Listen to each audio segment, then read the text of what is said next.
warahmatullahi wabarakatuh. Nama Nurul Hadi Zamzuri, nama metrik 078336, ISM Usul dengan kaunseling 4B. Video ini merupakan tugasan bagi subjek USI 31802 Kajian Tek Nusantara.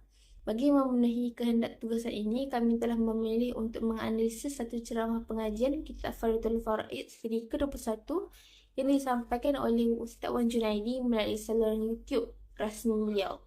Kitab ini merupakan karya penting dalam ilmu tauhid yang membincangkan prinsip keimanan, khususnya mengenai sifat-sifat Allah dan perkara yang wajib diketahui oleh setiap Muslim. Ceramah ini bukan sahaja membacakan teks, bahkan juga menghuraikan maksudnya dalam konteks kehidupan seharian. Bagi latar belakang ceramah ini telah disampaikan oleh Ustaz Wan Junaidi bin Wan Jaafar, seorang penceramah bebas yang berpengalaman luas dalam pengajian kitab Turah. Ceramah ini berlangsung pada hari Selasa, 16 Januari 2018 di Surau Al-Iman, Losong Parlimen Perang, Kuala Terengganu dan berdurasi selama 39 minit 23 saat. Ia merupakan sebahagian daripada kuliah duha mingguan. Dalam siri ke-21 ini, Ustaz membahaskan kandungan kitab Fardul Faraid dengan tumpuan kepada perbincangan 4 tanda seseorang itu beragama. Fokus utama adalah tanda keempat, iaitu tidak melampaui sakatan, dengan makna menjauhi segala larangan syariat. Ceramah ini menggunakan pendekatan yang santai namun berisi dengan penerangan yang jelas dan mengaitkan isi kitab dan realiti semasa. Ceramah ini juga dimuat naik ke YouTube untuk memudahkan orang ramai mengikutinya secara atas talian.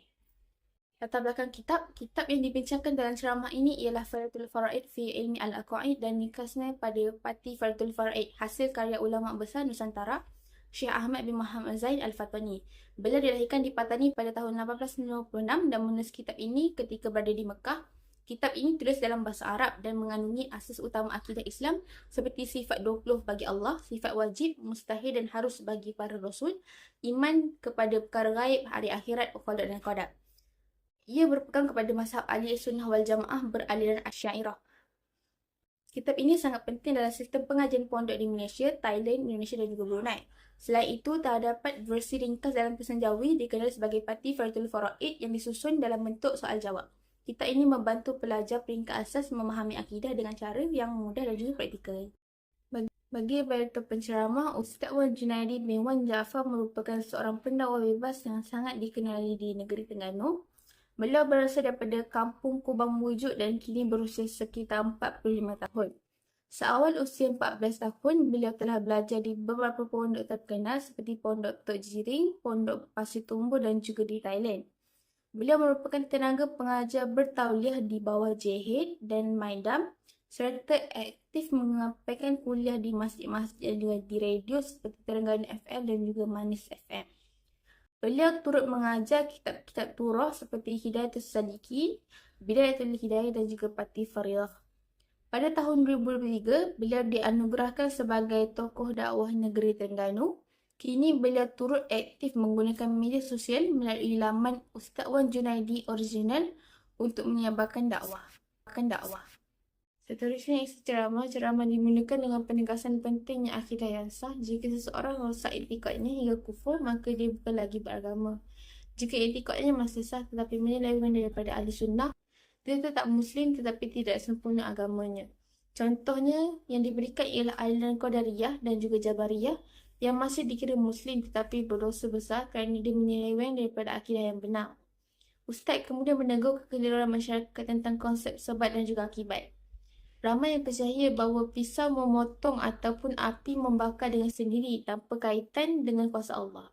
Jadi pegangan ini menurut ijma' ulama' adalah kufur kerana dia menafikan peranan Allah sebagai pencipta.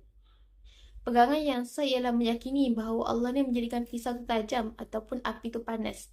Segala kejadian berlaku dengan izin dan juga kehendaknya.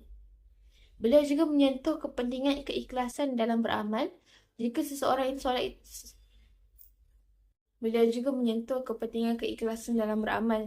Jika seseorang itu solat ataupun puasa tetapi dengan niat duniawi seperti pujian manusia, amal itu tidak diterima oleh Allah.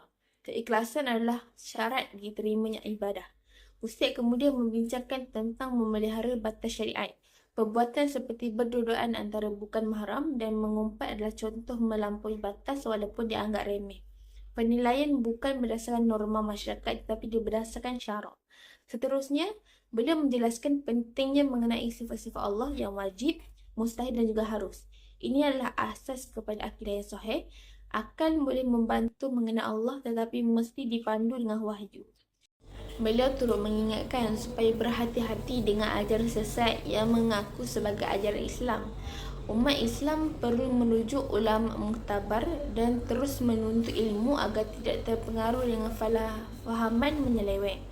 Akhir sekali, beliau menekankan kepentingan berpegang kepada mazhab Ahlussunnah wal Jamaah. Mazhab ini telah diteliti oleh para ulama dan merupakan jalan selamat dalam beragama. Secara keseluruhan, ceramah ini berjaya menyampaikan isi kandungan kitab Faridatul Faraid dengan sangat berkesan. Ustaz Wan Junaidi menggunakan perkataan yang tersusun, membaca teks asal, menghuraikan maksudnya dan memberikan contoh yang praktikal.